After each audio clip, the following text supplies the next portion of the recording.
So you're helping me grow my YouTube channel. One is figure out what people are actually looking for, look at the difference of the search volume and the competition. Right.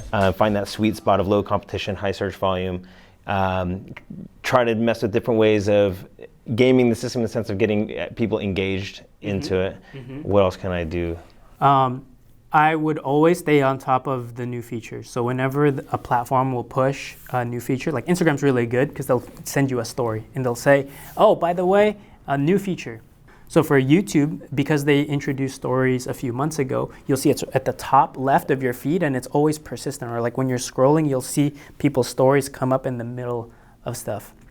So those are ways where you could take advantage of the things they're trying to promote. So you could just piggyback off of that. And it's like, oh, okay, they're pushing stories out right now, so I might as well make a couple of stories that direct people to my content, because that's going to get prime real estate over my traditional stuff in the feed. Yeah, okay, and I think that's a downfall of mine, is like I always feel like I need to understand the new feature, and it's like people are already using it. It's like, just use it. It's tough because, I mean, with a lot of things, if you have a lot of platforms, like you might spread yourself too thin, right?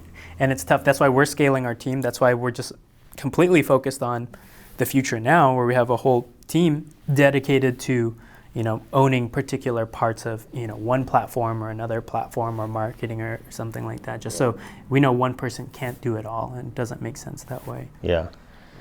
Are you still building your personal YouTube channel? I know that it was, so the way I understand is like it was an office challenge, who could grow a YouTube channel. You put out like a viral video, dropped the mic and walked away, and now it's not like...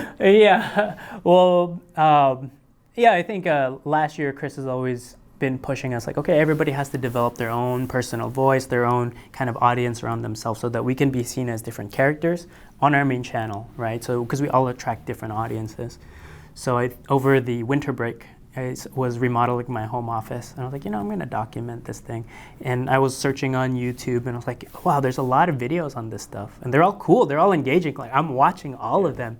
And for a lot of guys, it's just like, tech porn or desk porn. Basically, it's like beautiful, gorgeous shots of all these products and very minimal, beautifully designed spaces. Like, wow, everybody aspires to have that thing. So there's tons of good videos on that. So I was like, maybe I can make something like that. So I watched a bunch of them. I bookmarked all my favorite ones that I liked.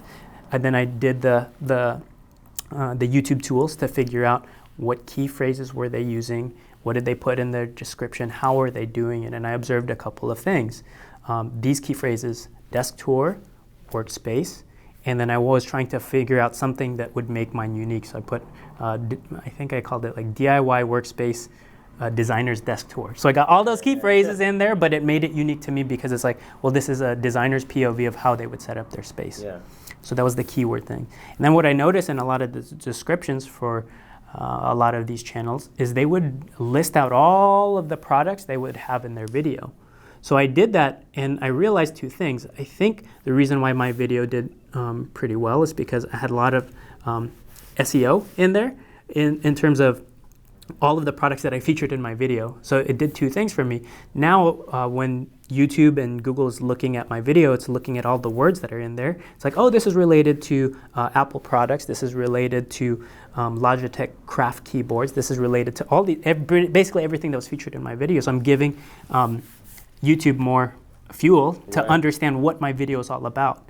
And then on the other side of that thing, I put affiliate links for all of that. So the video ended up paying for everything that I put in my room. Oh, wow. So it was pretty awesome. Like all these things. So the commissions you got from the affiliate link paid for all the equipment? Correct, yeah. Oh, that's pretty cool. Yeah, like I think in the first month I earned $2,000 in affiliate sales on stuff. And I was like, and that's not on YouTube ads. This is affiliate sales, like linking out to the product. Yeah, I think I made a few $100s in AdSense just for that video. And like right now I think it's at 1.2 million views, which is ridiculous. My big goal was like, I looked at everything else that was on the channel with my research before, and I was like, you know what? I think I could get 100,000 views by the end of the year. Like I can make a video that's that good enough. That was already big and audacious for me. I was like, So then I made my video, and then it got 1.2 million in the first month and a week, or like first 5 weeks. I was like, this is ridiculous. This is crazy.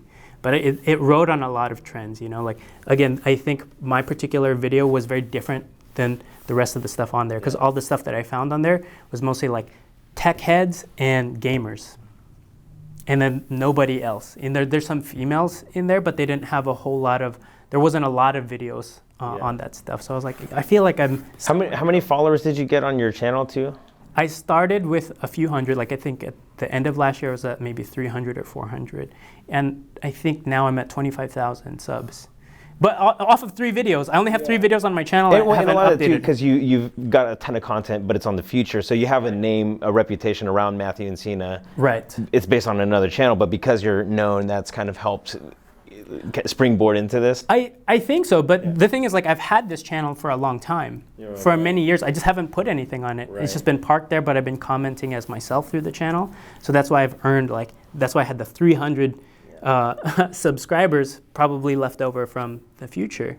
But most of the subs are coming from this one particular video, which is crazy. It's just a desk tour video. And then my other 2, one is my motion design reel, and then the other one is just like a 1-minute introduction to who I am. Yeah.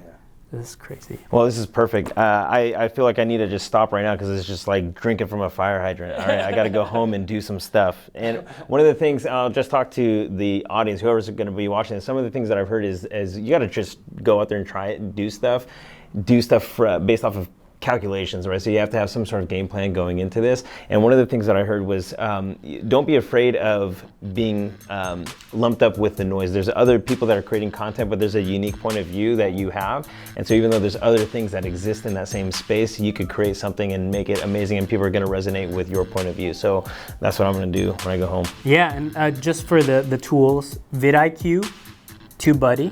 And if you want to learn how to use both of those, there's a great channel by Sean Cannell, and he just teaches you how to use those tools. That's where I learned it from. I looked at him and a bunch of other people around that, and I learned those tools, and it's pretty simple.